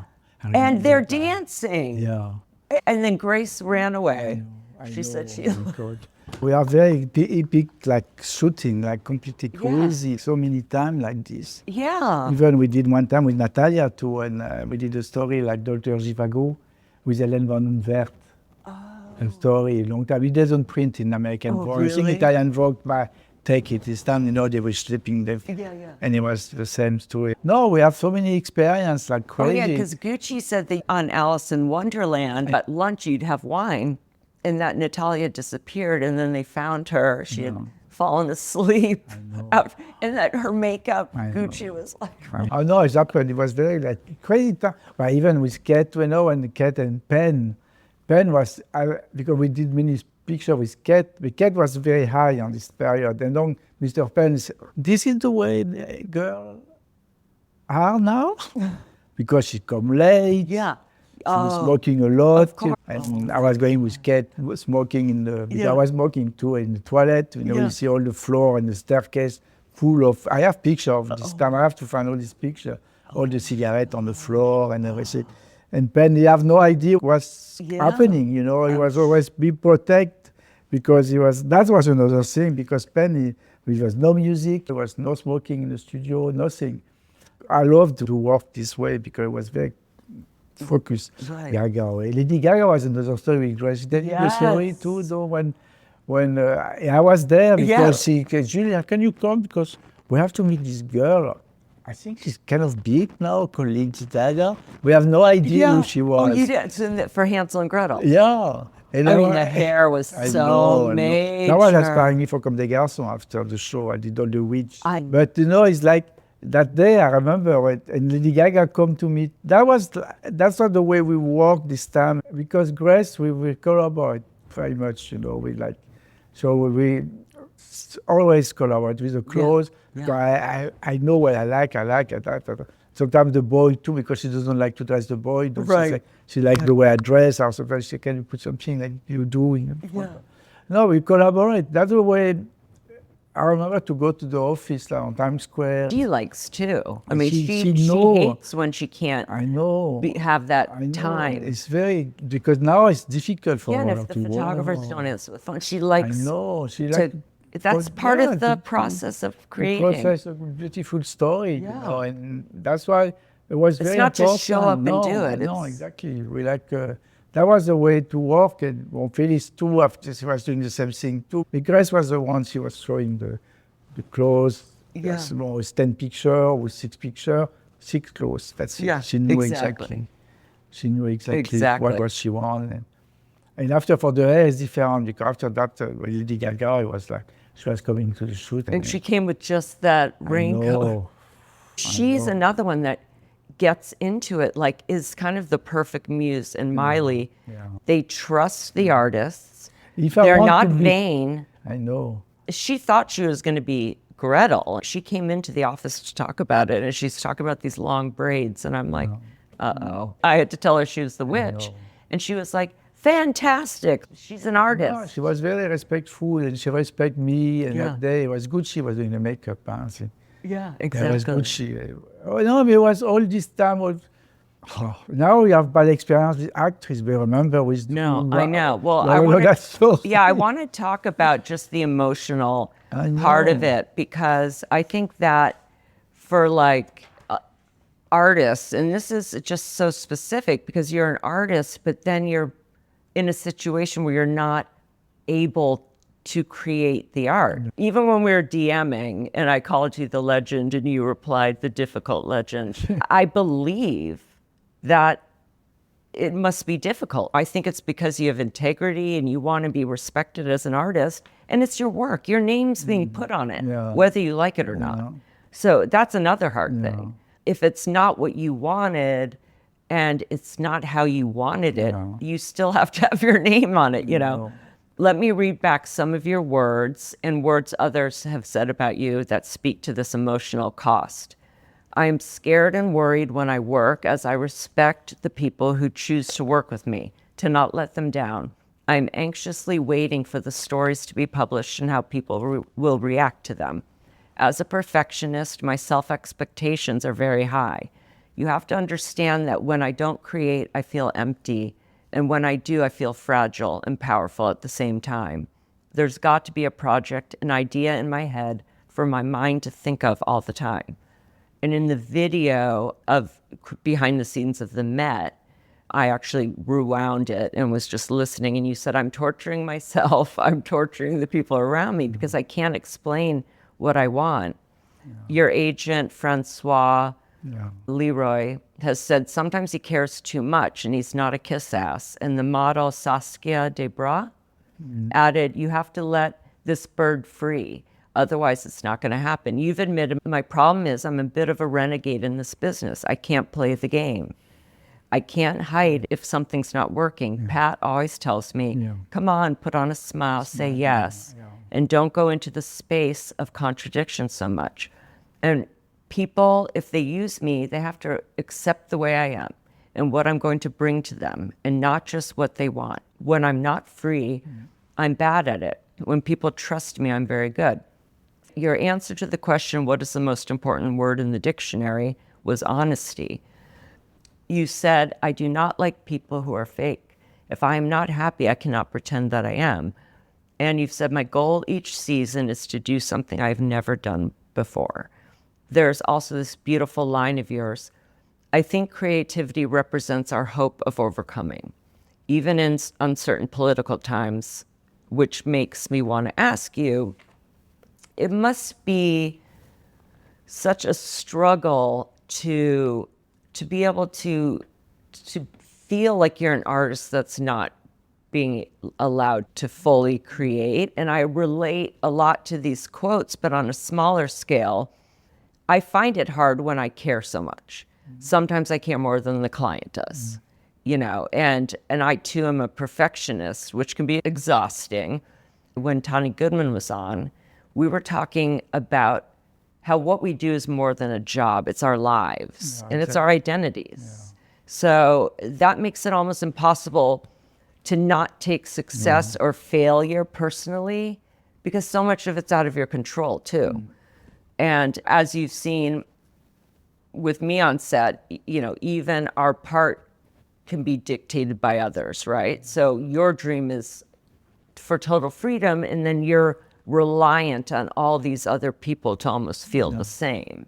You've also said, sometimes I don't know who I am or what I'm doing when you're creating. But at the same time, when you do shows, your goal each season is to do something you've never done before. So this creative process, does it involve that kind of temporary loss of self? And how do you deal with the pressure of always pushing yourself to do something new? Do you get stuck in that pressure of like, I want to do something? That's a huge amount of pressure. You see, that's the one. That's why when I work with people, they understand me. That's why Reika Wakubo, by example, because I saw the clothes the day before the show, and she saw me 2 days before. She came to my atelier, and she saw my creation 2 days before the show. No, if it's folk, I'm folk, But on the same time, but I if don't she know, it's trusts something you, very magical because she comes directly to my atelier in Paris. She worked with Adrien. Both of them, they like military. Go to the corridor. I have this big long table with all the wig exposed. And she stopped and she doesn't say anything. She tried to say something to control because she wants to control. She wants to have the control. But with me, she doesn't have the control. And at the same time, I know it's good. I said, because one time I did the boy with the flowers. It was so fantastic. After I did for the Met one time too. But for the boy with the flowers, was not sure. I say, Grace, beautiful. Look at that. I did all this. And it was a fantastic show. It was fantastic.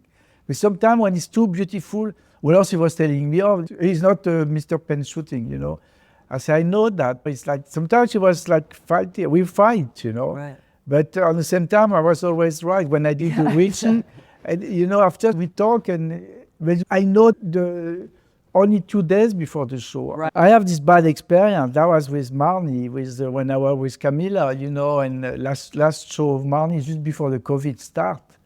And the story was fantastic. It was like the girl, she have to leave her house because it's like a big earthquake or some catastrophe.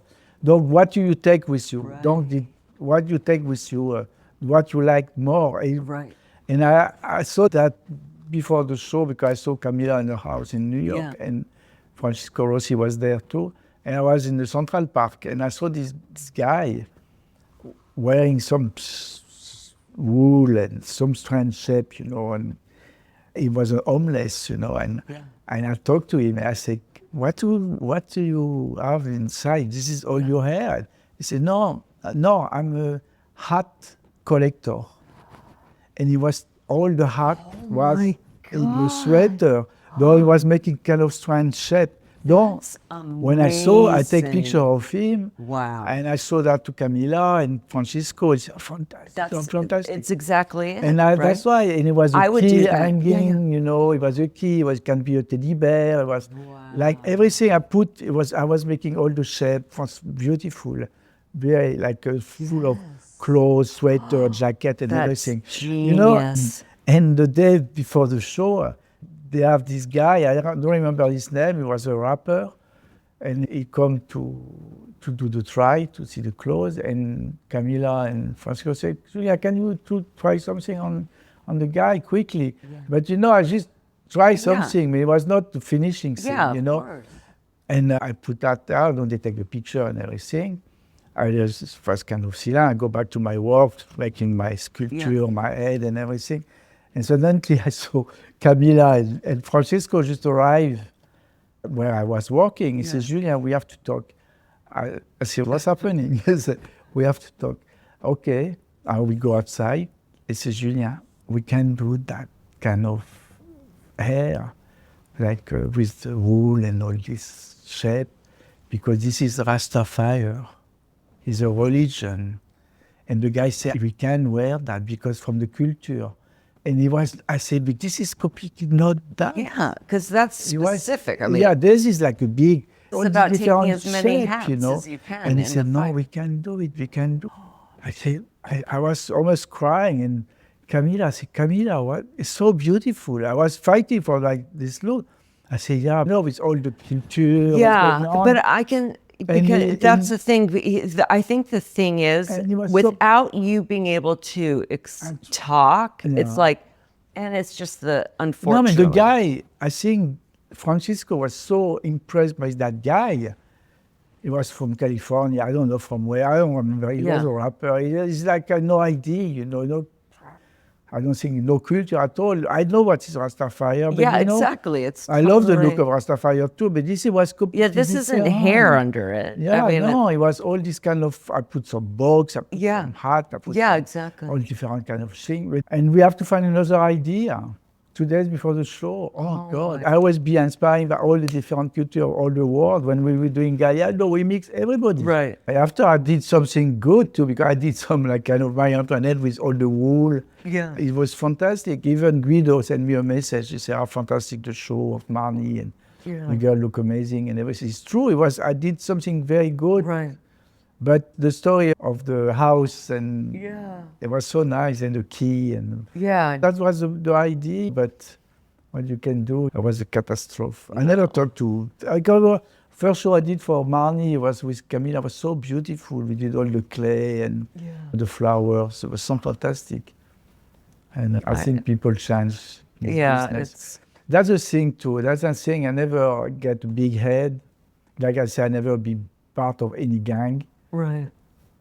But for me, it was like family, you know. When I know. Peter and even Linda, now sometimes I think, we don't talk so much. Now she's doing many things with Steven, Zahra, and this. No, you know, she is hard to book now. Yeah, I mean, she's like busy. Fully she's back. So busy. I'm so happy. I'm so happy for her, you know, because after what she got through, you know, exactly. it was difficult. For a moment, that was...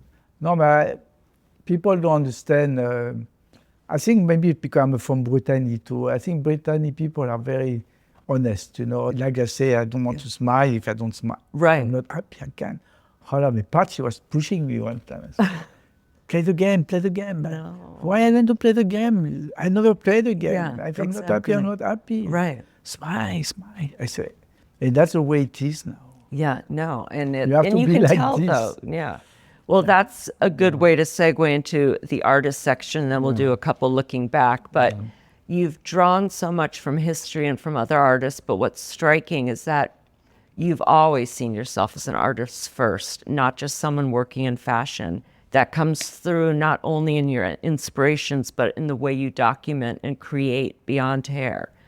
Your sketchbooks, your carnets are like artistic diaries. You said, they're like a reminder of everything I did. Because, my brain. Yeah, because sometimes I forget. Okay. You have years and years of them stretching back from the 1980s to today. You've described the doodling as sublime. You've also said in the 90s, I started doing oil portraits of the models I was working with. I think the first were of Kristen McMenemy and Nadia Auerman. Yeah. And then I kept doing them. It was an extension of my process.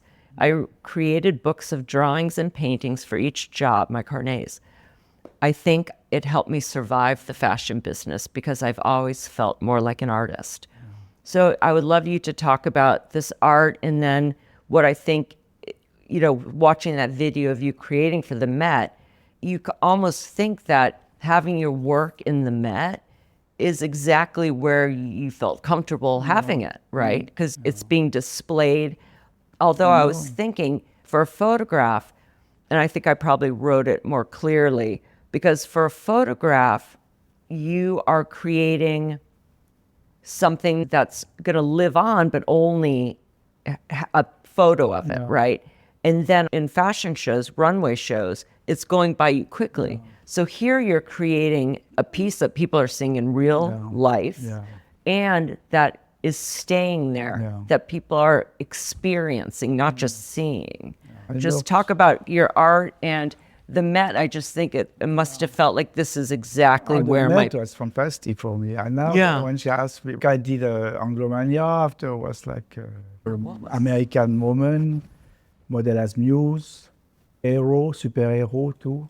Met, When I did more the story of the American Woman was so interesting. I love that show, that exhibition. What I created for that was fantastic for American Woman. And Charles James. Yeah, That's Charles the video. James. You were That's talking why about the how video. much, and how much I you love respected. Charles James And that's the pressure you had, because you had such respect for him, and you just wanted it to be. I want to make the head because I did all this clay little head, beautiful. I know those are. And after all the American, the woman too with the big balloon hair. I don't know what's his name, but the gypsy. Oh, Gibson Girl, yeah. yes. Models' Muse was 2009, then American Woman, 2010, then Alexander McQueen, then Schiaparelli, then Pump. Voilà. I give my heart, I give everything, you know. Even when we did the Grange room, it was a model as Muse that. And when all the Grange room, and the same, Anna got to the room, and she saw my studio when I was preparing the thing. She saw all the graffiti and the drawing on picture on the wall. And she said, Julien, can you do the graffiti to the room? I said, graffiti for me is more like a painting. I said, yeah, of course. Yeah. And I said, okay. And that was the same thing all night at the Met.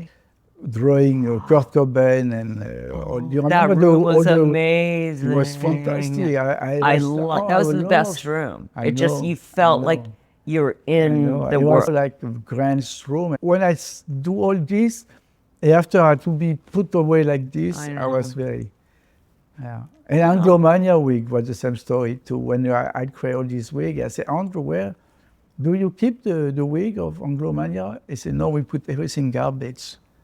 They destroy all the wig. That was the first one. What? And after when I knew it dropped everything garbage, they don't keep anything. What? Yeah, it was nothing. All the big Marie Antoinette, all the things. I was so shocked. I said, oh my God. That's why after, when I continued to do I said in the contract was like, I keep all the wigs. Because then you could have your own exhibition. Yeah, exactly. Now I have all that in my storage. There's so many wigs I keep. Well, this has been so amazing. I want to ask you some questions looking back to wrap up. You're often called the last of a disappearing breed, a purely creative artist when commerce is king. Paulo Reverse has said it's difficult today when people want to make sure images are commercial in advance. Julien works with another spirit. Do you feel like an endangered species? I think so. Yeah, completely. No, it's true, because that's why, even when I was working with Edward and Pat, we did some couture with, I said to Edward and Pat, why are you so commercial? I was like, I never be commercial. I know we can see the clothes, but I was thinking more like picture. But that's why now everything gets commercial. It really... That was, I think, they create another way to see fashion. It's changed, I think, a lot. When you think about it, and it all kind of goes together, what you're saying about your experiences too.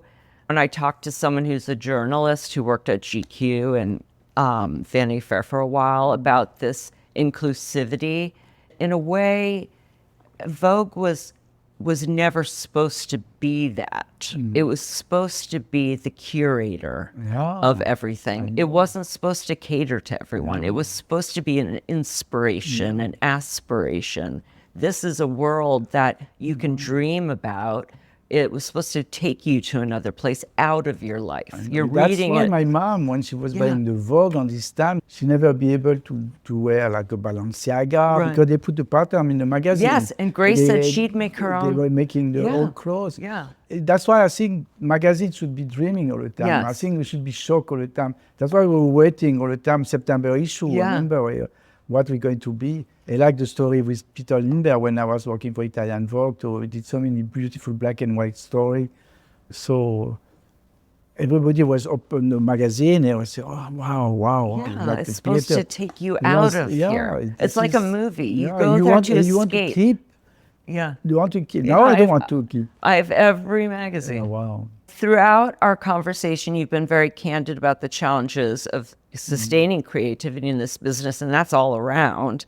You have spoken directly about how different it is for young people today compared to when you began, what the artists were like, what the industry was like, what magazines were like. You've said, I think it's harder for young people to get their start today than when I was just beginning, but it's still possible to build a strong career because creation is still in demand. You can never rest on your laurels. And that goes even for professionals with decades of experience. I'm still just as nervous now as when I was first starting out. I think that's essential advice to everyone. I would just say maybe how do you keep creativity alive when an industry has changed so much? It is a different time, and I think it's almost like you have to put a different hat on. And I think it's hard because, I miss working at Vogue, but I missed that time period. I left because it wasn't what it was, And for me, doing this podcast allows me to still work within what I loved about it, with the people, and still talking about the things I loved to talk to people about at the office when it was Grace and Phyllis. But it's almost like if you stay working there, you're only thinking about what it was like. Because people say, well, you're so nostalgic and you saw this, you saw that. But of course, we're missing this time. When Penn died, I remember I even talking to Anna, I said, oh, the page turn. She said, we turn the page now. It's a new thing coming. Right. But it was not a good thing was coming, I think. If it was a good thing, maybe. No, I know. It was good, I know. But I don't know. I think when we did the last story I did for Vogue, that was the Edward Hopper, the painter with Annie, when we traveled. Oh, yes. When we did it, it was so beautiful. After it was print very bad. Yeah, Grace was so upset. I think they killed some picture too. And yeah, that's always a problem. No, because that's the thing too, because when we work with Annie, when we is exhausted, even when I saw Grace, she always be so brave, because I remember when that story we did in Ireland with Adam, the actor, and Daria. Oh, right. And it was very small team. They say, Julien, we can no makeup. It was just I don't know, it was something weird. But with no money, and I say, okay. It was a very small team. I remember I think the story was beautiful. Yeah. I remember we go up and down to the mountain. Yes. With Grace. I said, oh my God. But I love that story. I remember I was watching her I was like the same thing. I was in the time of this legend, because it was a love story between, and I remember I was washing with no shampoo, I was using no spray, nothing, just leave her hair normal, very like natural. I mean, that feels like the whole process of it was so beautiful. I love that story. Yeah, I love it. I love that story. Yeah, him with the sheep or something. So nice. I was going to say, looking at your body of work, from Linda Evangelista's Bob to the Met exhibitions to your recent sculptures, how do you want to be remembered? As a hair artist, as an artist, something entirely different? You've said, I think people need to dream more to see more beautiful things. This is the second part. In a world that increasingly values reality and authenticity in the social media sense, what role do you think artists even play in preserving fantasy? So it's kind of legacy and... No, I don't know what people are going to remember of me or what. Sometimes I think, maybe I should disappear, but I don't know. I think it's just part of my life. It was like, I give all my life to this business, Well, it's your legacy in that what would you choose? Because people are going to remember your work. Yeah. But now that you're working, I think taking this time to build, to start concentrating on your other forms of art, that's a whole second career. I know, exactly. You know what I mean? That's why I always think, do you retire? I say, I'm never going to retire. No, because do it. I always think that all my whole life, I don't do what I want to do. Right, exactly. It's not yet. Right. I know it's something going to be more and more and more, I think, and to explain more, maybe more like an artist, maybe. An artist, because when Greg Kawakubo, people say, what you think, you are an artist? He said, no, I'm a worker. I'm a worker.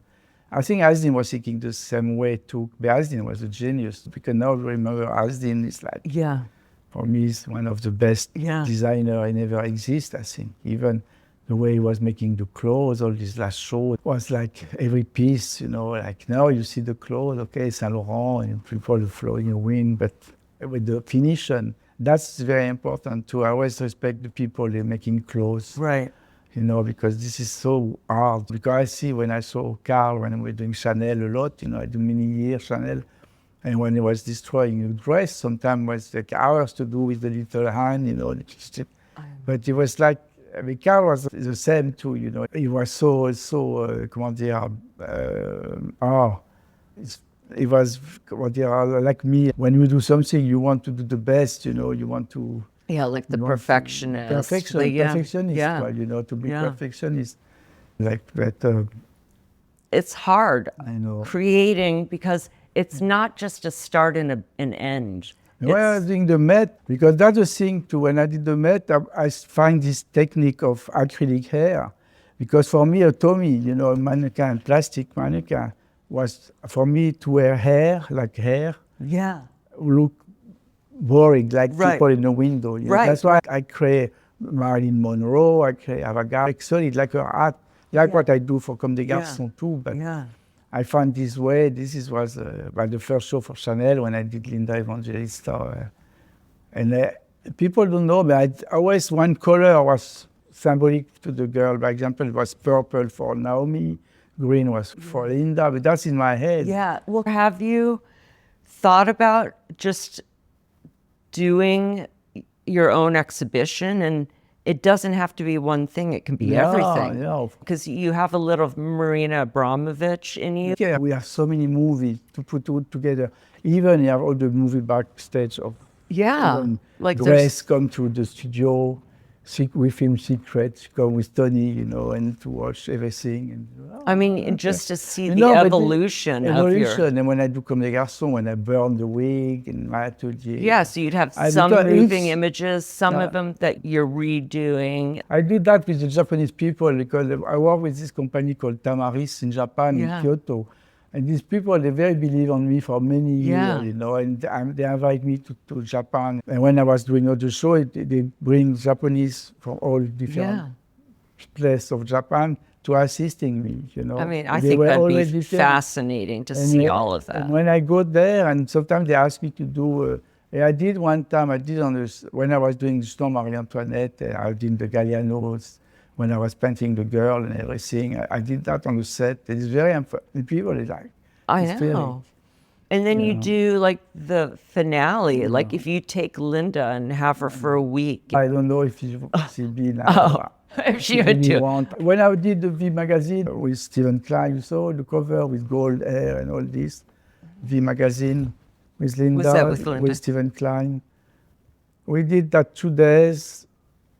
She was completely different that time. She was very changed so pretty a lot. Oh yes, the gold. Oh wow. Yeah, it was beautiful. You know, it was so hard. Oh my God, it was very too hell. When I cut her hair, because that was what I said, when I cut the bob to her, I have no idea what was going to happen to her. Right. And when I was cutting for the sharpening the tail and going there, and after finishing by the bob, and the more I was doing, it was like she was coming. Oh, you just like, felt it. It was fantastic, you know. Oh yeah, it was like, oh, Linda is beautiful. Like, I love her. She's beautiful. That's why another thing. All the 90s and all these girls, like Tatiana, they were so beautiful. We were so lucky. We worked like a movie star. Yeah, and they were strong. That's why I love them, because it was like a movie star. When the iPhone start to come, the connection with the girl was completely over. Yes. Because the girl, you can do everything. They have no opinion. Right. They just on the phone. They're there for a job. They're doing the job. Before, the girl was so passionate because this story I did with Steven Meisel, Miss Bee, Bird of Goodman, and we did this shoot in a studio. It was the beginning when I was in New York, and the model was Kim Williams. Yes. And Kezia was doing the styling, and Paul Cavaco. Yes. And I hear a lot about her through just talking. And I remember with me and Kevin O'Quinn was doing the makeup, and Kim, I love Kim, I'm still loving her. Yeah. And we closed the door of the hair and makeup room. And each time she was coming out, I was doing the chignon. And it was more big and big and big. And they all like, it was like a new thing, you know, because I think the way she posed was so much like Penn time, Penn period, I've done. And it was in the newspaper every week, in the New York Times, the double page, Miss BG, it was different picture of Kim. That was a fantastic shoot of Steven, and it was a very good experience that day. And Kevin and us, we were so exciting. Because we were sharing. Exactly. We giving and everyone was people. into it. And nobody was there. Okay, we want this air. Now exactly. Your reference pictures, like Dick reference, Page talks about, don't show me a reference picture, ever. Right away, that's like popping the balloon. Unbelievable, that's terrible. We don't have any reference when we work in this business. Right. Peter the same, you have no idea. Right. For the haircut of Linda, people say, Peter asked me to cut her hair. It's not true.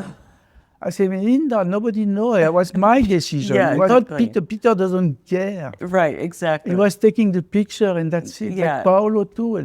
They never asked us to do it. And me and Stefan, we were in a van, because it was been a van all the time. Right. And we close, and we do the styling, and the girl wear the clothes. And we have interpret exactly to look good and to please Peter too. Now it's not like this anymore.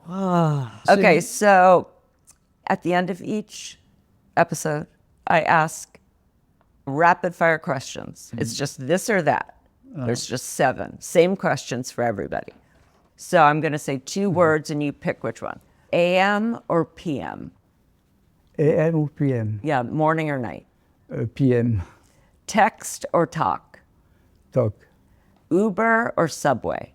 Subway. Book or film? Film. Both of them. Yeah. Sweet or spicy? Spicy. Top or bottom?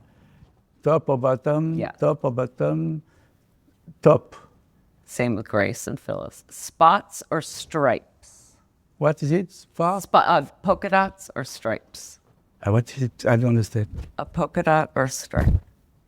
Backpack, you said? No, forget that one. No, I don't know. A wig or war paint? This is for you. Julien, you've said the most important word is honesty, that you can't pretend if you're not happy, that you can't be fake, that honesty, that rebellious spirit has fueled some of fashion's most unforgettable moments and transformed the way we think about beauty itself. Thank you for sharing your artistry and your journey from Brittany to the Met with us today. For listeners who want to see Julien's incredible work, follow him on Instagram and keep an eye out for his legendary collaborations, his new fine art pieces, and let's end on his reminder, we all need to dream more to see more beautiful things. Thank you so much, Hilda. Thank you so much. Fantastic. Okay, that's our show. Thanks for listening to Going Rogue. And be sure to like and subscribe. Today's show is produced by me and Maddie Rosenberg at Radio Free Rhinecliff with assistance from Maddie Kelly. Special thanks to David Vogue for our great graphics and Taras Romanov for our epic theme music. See you next Friday.